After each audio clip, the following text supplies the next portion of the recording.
Stay tuned because this week we take a behind-the-scenes tour of the cast member from Manhattan Art Center's recent musical production. Also this week we have coverage on Manhattan High School's soccer season along with the K-State Farmers Market this past week.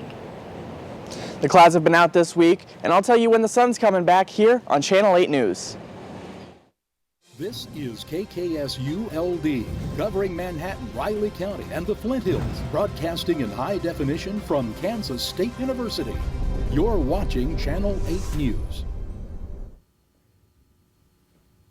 Welcome to Channel 8 News. I'm Andres Rivas. And I'm Emily Starkey. Thanks for tuning in. Today's show we have coverage on the KSU Farmers Market and a behind-the-scenes look at the musical taking place at the Manhattan Art Center. But first, we'll take a look at President Meyer's First State of University address. K-State President Richard Myers gave the annual State University address last Friday. Many concerns were voiced, with one student seeking answers from more than just himself. Reporter Josh Yankovitz has more on the story. President Myers gave attending faculty, staff, and patrons the opportunity to ask questions after the annual State of the University address.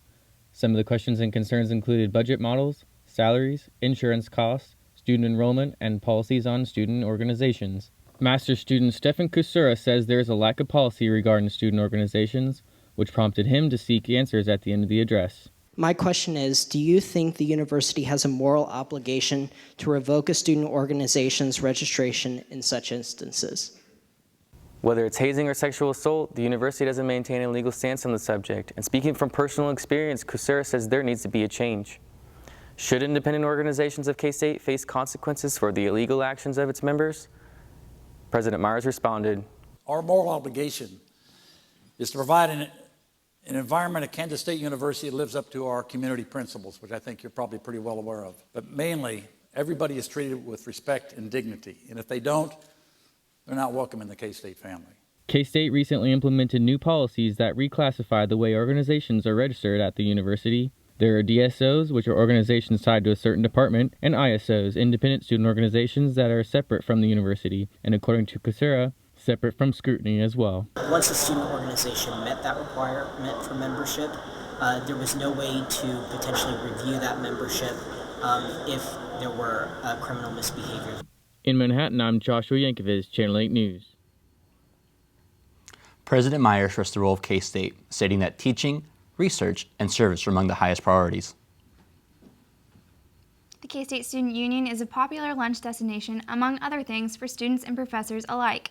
Channel 8 reporter Colby Miller has some tips on how to keep your belongings safe. The K-State Student Union is a hotspot for many K-Staters.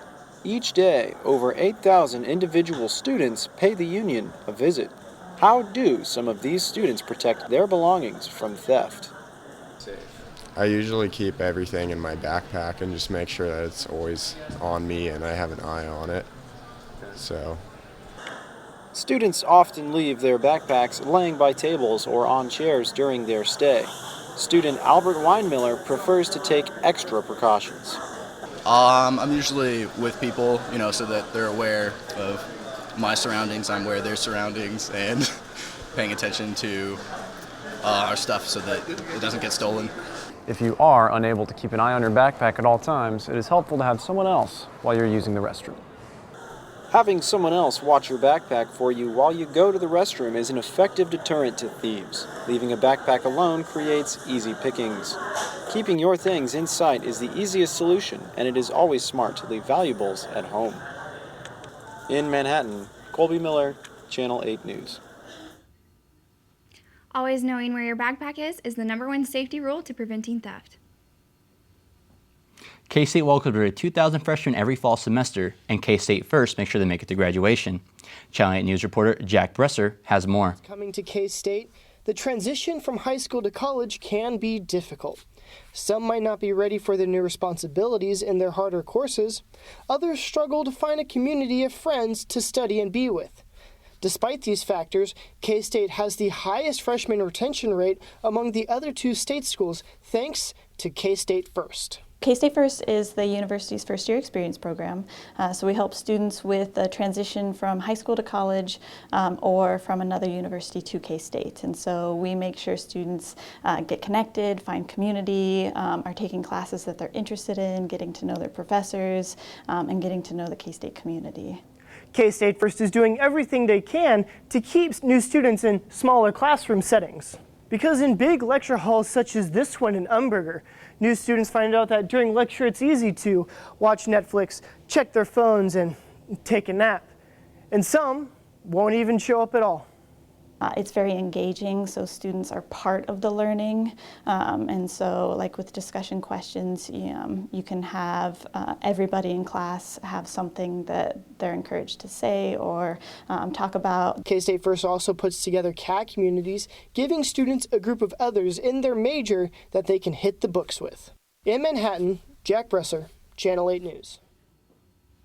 K-State also has the highest overall student retention rate, boasting an average 81% each year. Kansas State University hosted an open mic night on Monday, allowing anyone that wanted to a chance to show off their talents. The event took place in the Wildcat Chamber located inside the Kansas State Student Union. Each individual was allowed a total of 7 minutes to show off their own unique talents. There was a wide variety of talent, including things like singing, stand-up comedy, and even a little bit of beatboxing. Chris Butler, junior in sociology, said that he found his love for music when he was a young kid after his mom took him to Blockbuster to rent Willy Wonka and the Chocolate Factory. So that movie was like full of music. I remember the song Imagination made me just love music, so from that point on, I just knew I wanted to keep singing and do stuff like that. Stay tuned. After the break, we take a look at the musical Currently at the Manhattan Arts Center. And also stay tuned to hear about the recent KSU Farmers Market.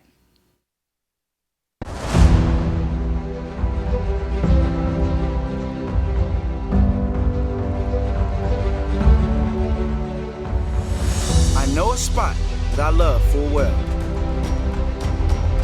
'Tis not in forest, nor yet in dell. Ever it holds me with magic spell. I think of thee, alma mater.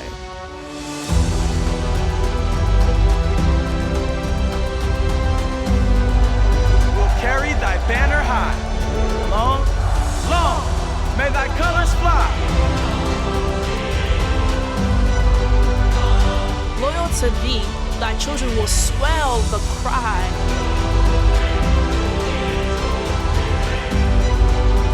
Hail, hail, hail, alma mater.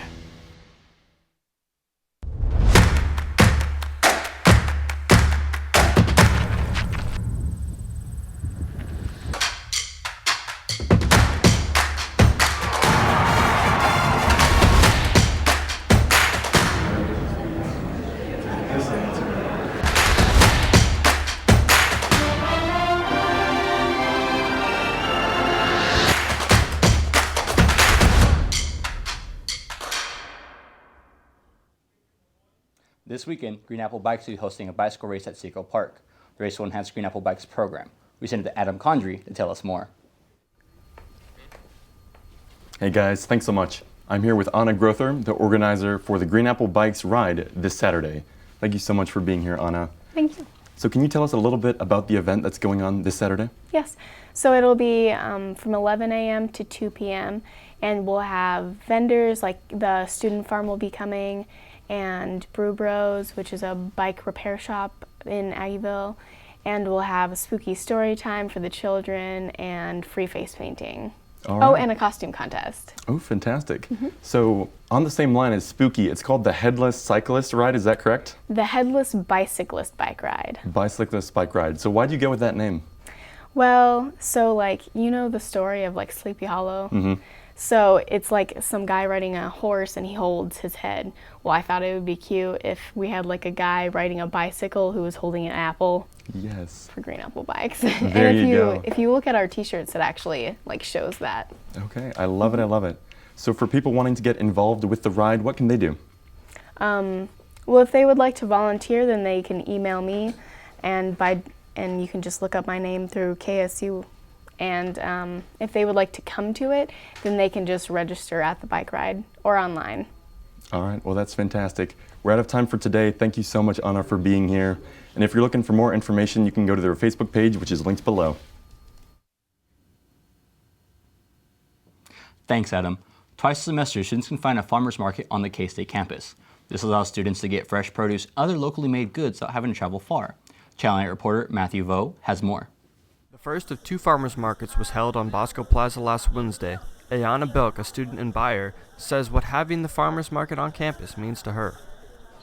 It's really cool because I can just bike over here and then walk right over from my school, and it's pretty cool. There's pumpkins and peppers and stuff right behind us right now, so it's pretty cool because the farmers market for the city, I guess, is all the way downtown. I'm just I had to literally ask someone to take me out there so I can get fresh fruit, so it's pretty cool. The farmers market not only allows students to purchase goods, it also allows students and locals to sell their goods. Sarah Eskelson started her own business and uses the farmers market as a place to sell her product. I'm at the farmers market today selling my flannels. The farmers market's really awesome because I feel very supported by the K-State community, that they're letting me just come out here, promote my brand, and that students will come and buy from me. It's really awesome. I am here in Bosco Plaza outside of the K-State Student Union, where students and Manhattan community members look to support local businesses at the farmers market. This is not the only way, however, for students to get fresh produce. Every Friday between 11:30 a.m. and 1 p.m., students can go to the ECM Campus Center at 904 Sunset. The Real Food Lunch is a no-fee, donation-only meal, featuring as much locally grown, fresh produce as possible. Participants are encouraged to help with chores beforehand and cleaning up afterwards. Speaking of things in the field, the Chisholm Trail exhibit at H.A.L.O Library is coming to a close. To conclude the exhibit with a bang, Michael Searles, or Cowboy Mike, spoke last Thursday about Western history and legend. Channel 8 reporter Adam Condrey has more. The history of how roughly 10 million cattle were driven north has been coming to life at H.A.L.O Library. H.A.L.O Library, centered in the middle of K-State University, set up an exhibit on their top floor dedicated to celebrating the 150th year anniversary of the trail. On display, they have attire from that era. They have maps, books, tools, all of which remind viewers of American history. Cowboy Mike is passionate about this history, and especially learning it correctly. In response to an audience question, Cowboy Mike explains why this is still an important topic for us today. If other people are excluded, then it means that American history is the history of whites. If blacks are included, Indians and Chinese and others are included, we begin to see that America always was a multicultural nation. It always was ethnically diverse. And people were not standing on the sidelines watching, but were actively participating. With the Chisholm Trail exhibit, K-State is honoring the history of our nation. That history is a huge, huge thing. And it's so important for us to understand it and know where we came from, because that's the only way we can know where we're going. 150 years is a long time, but the history of our past is still important for us today. For Channel 8 News, I'm Adam Condrey. The Chisholm Trail exhibit is free to attend and will be open until October 13th. Coming up in sports, we take a look at the controversial derogatory chant by the K-State student body against a certain university. And we will find out if there's a chance of rain coming up in the weekly forecast. Outreach is more than a goal. It's our land-grant mission. We feed and sustain an expanding population and cultivate strong, stable families, growing responsibility and leadership in our youth through a far-reaching network of research, resources, and educators. Whether you're in Kansas or across the globe, every life is worthy of an extended hand. What makes K-State Research and Extension so powerful? Purpose, outreach, you.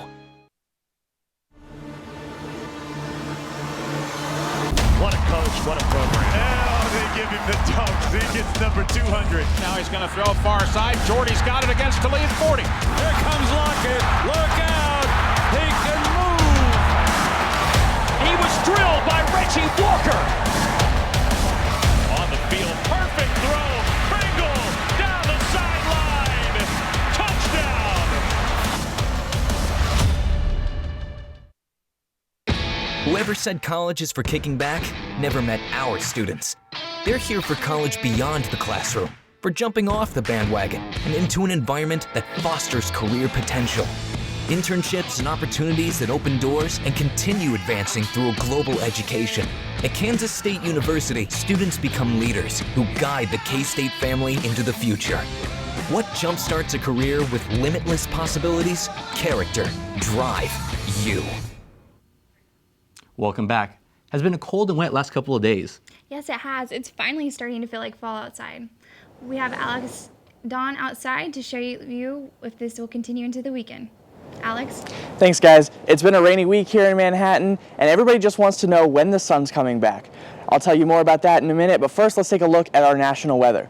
Starting in the East Coast, we've got low 80s in Atlanta, moving up towards New York, and these will continue over on the West Coast in Los Angeles. Now things will start to cool down a little bit as we move north towards Seattle, where it will be about 70 degrees. Now this will continue as well into the Midwest region in Chicago, where it will also be about 70 degrees, and things will start to heat up as you move south towards Austin, where and these temperatures should continue through this weekend when our Kansas State Wildcats will take on the Texas Longhorns. Now onto our Kansas map. In the southwest corner of Kansas, we've got temperatures at about 80 degrees, and this continues as you move towards the east, towards Wichita and Manhattan. Now it will start to get a little bit cooler as you move over towards the Kansas City metro area, and where it will be about in the mid-70s. Now back towards the northwest corner of Kansas, it will be about 70 degrees. Now for our 5-day forecast, the sun will be coming back out this weekend, but we have to get through a couple more days of rain first. Now today and tomorrow, the temperatures look pretty nice other than that rain in the high 70s, and this weekend, mid to high 70s as well. Things will start to cool down once again on Monday, and the sun will go back behind the clouds with temperatures in the mid 60s. Now that's all we have for weather this week. As I said, you may want to keep that umbrella out for this weekend, for the rest of the week, but when the weekend comes, you can put them away. But if you find yourself at the Manhattan Art Center, you can find open umbrellas on the stage. Raina Garcia and Chris Blaski are back inside the studio to tell us more. Raina and Chris? You're right, Alex. A lot is going on at the Manhattan Art Center as they head into their second week of performances of their fall musical production. Chris, do you remember as a kid learning how to say supercalifragilisticexpialidocious? Of course I did. That came from the 1964 Disney musical Mary Poppins, which the classic musical is actually gearing up for another sold-out weekend at the MAC on Points Avenue right here in Manhattan. And I actually popped in to get to the behind-the-scenes tour of the performance. Bringing the world's most famous nanny to life in the MAC production of Mary Poppins is local actress Rachel Hunt, who has been acting since she was 5. What started out as a fun summer activity turned into more of a personal connection for the actress. I always just did it because my parents put me in the summer program, and then I kept doing it even past when they put me in it because it kind of felt like a family at that point. It's what I did with my time. For Hunt and other performers, the plays performed here are often a fun way to escape into a new world, an opportunity to take on a new persona and bring a fantasy to life, but to them it's also an opportunity to bring people together. What I love about the Manhattan Art Center is that it's a big process over product. So even though the product is always amazing, it's because you put so much love into it, and you have all these diverse people with diverse backgrounds, and you all make something that's awesome. You know, not everyone agrees on everything, but everyone can agree that supercalifragilistic is fun to sing and listen to. So I think it just kind of brings people together, for sure. Directing Mary Poppins was a lifelong dream for director Penny Cullors, and she says there is no better musical that expresses the message of community better than Mary Poppins. We have a very vibrant community with amazing amenities here, and having people an entertainment that can bring them joy and beauty, and to remind us of the things that are important in life. And just like Mary Poppins, for instance, reminds us that life is about love and kindness and finding the best in yourself and finding the best in others. And I mean, what better message than that for a community to experience? Raina Hunt and the community of actors are actually looking to spread Mary Poppins' message to the community of Manhattan. And to if you want to attend any of the performances throughout the weeks, tickets are still available for Mary Poppins Friday through Sunday for the next 2 weekends. And if you want some showtimes, just visit their website at manhattanarts.org. That sounds like so much fun, Chris. Speaking of musicals, Broadway actor Miguel Cervantes was right here on K-State's campus Monday. Cervantes plays the lead role in the hit musical Hamilton playing in Chicago. I spoke with Miguel and learned more about his story and the musical. Broadway star Miguel Cervantes stopped by the K-State campus to speak about his experiences working on Broadway. Cervantes plays Alexander Hamilton in the critically acclaimed musical Hamilton. The musical has been widely celebrated for its diverse cast and message of inclusion. The event was put on by the K-State Hispanic American Leadership Organization as a part of Hispanic Heritage Month. President Paloma Roman hopes that bringing a high-profile speaker like Cervantes will help the message of celebrating diversity resonate with the K-State community. I think this was good because not only is it really a really cool idea to bring someone as high-profile, but also someone that has a good message to share with us. And just from meeting him, I think he has amazing values and a lot of good things to help K-State understand diversity. After working closely with the musical's creator and fellow actor Lin-Manuel Miranda, Cervantes saw firsthand how the musical is creating opportunities for minorities while helping break down barriers. Lin has created this thing, this work, Hamilton, and it was a very specific purpose. It's to, crack open a lot of stereotypes and a lot of boundaries and walls and hurdles that are in front of minorities and folks of color with names like mine, that don't have a lot of opportunities. So the goal is that those kind of opportunities are created. After his speech, Cervantes gave a live performance, leaving the audience with a hint of Broadway and an inspiring message to go along with it. The audience was enjoying every minute of that performance. Back to you, Andres and Emily. Thanks, Raina. I've heard some really good things about the show. I would love to go to Chicago to see it. Well, we're not in Chicago. Big things are going on here in Manhattan. Coming up, Manhattan High School soccer looks for a big win against Emporia. And find out why the Wabash Cannonball was silenced during Saturday's football game, all after the break.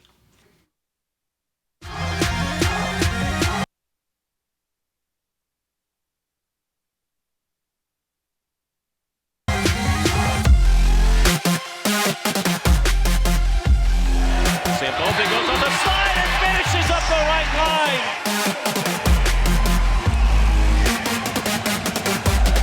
Ogo with authority. Zumock one blocker and she puts a facial on Blusek. Rejected by the Cats.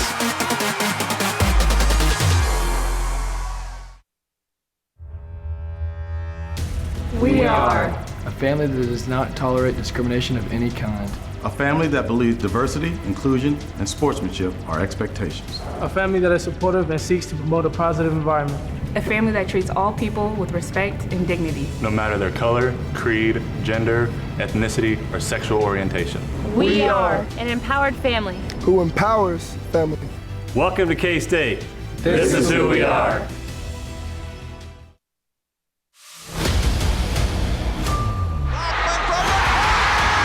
Straight away.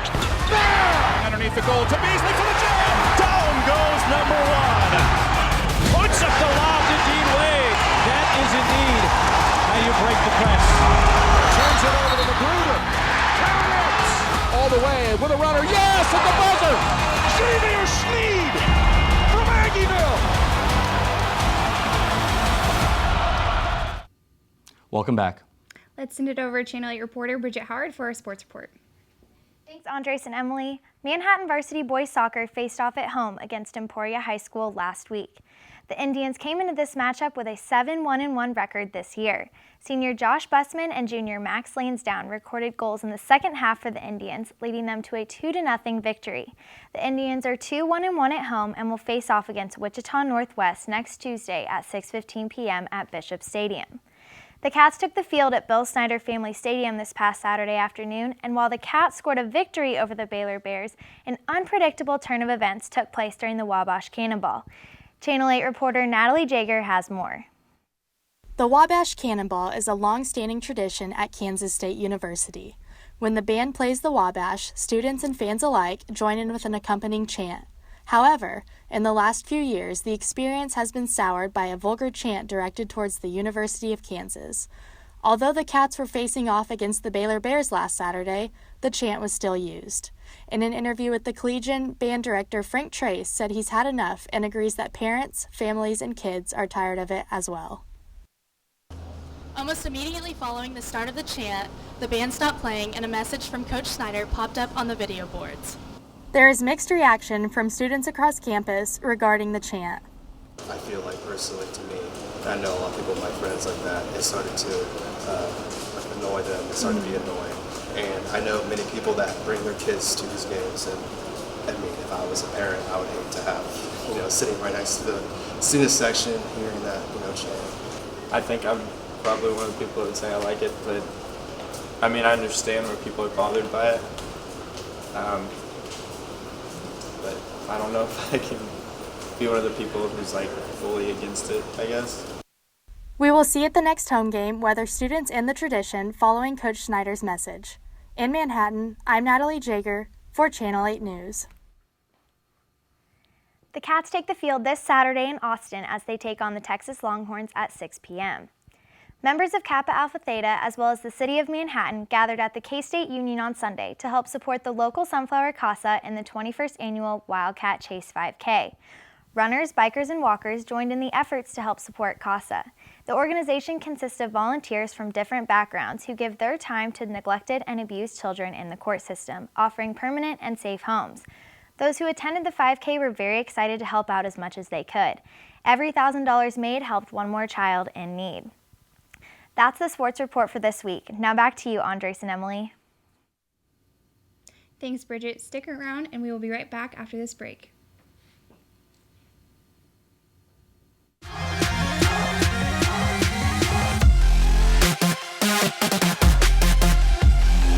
Sandoval goes on the slide and finishes up the right line.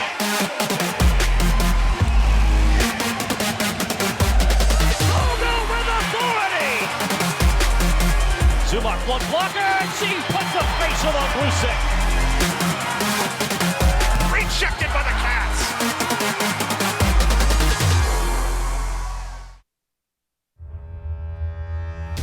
We are a family that does not tolerate discrimination of any kind. A family that believes diversity, inclusion, and sportsmanship are expectations. A family that is supportive and seeks to promote a positive environment. A family that treats all people with respect and dignity. No matter their color, creed, gender, ethnicity, or sexual orientation. We are an empowered family. Who empowers family. Welcome to K-State. This is who we are.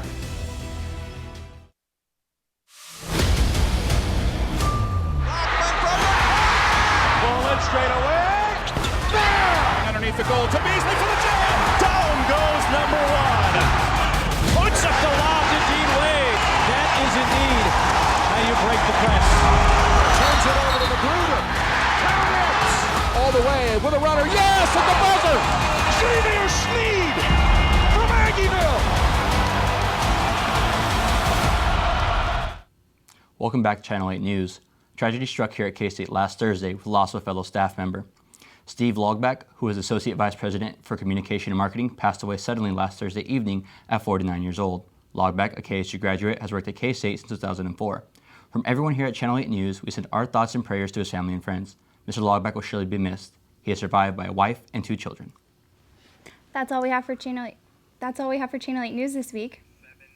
We'll see you right here at the same time next week. Have a safe weekend. News.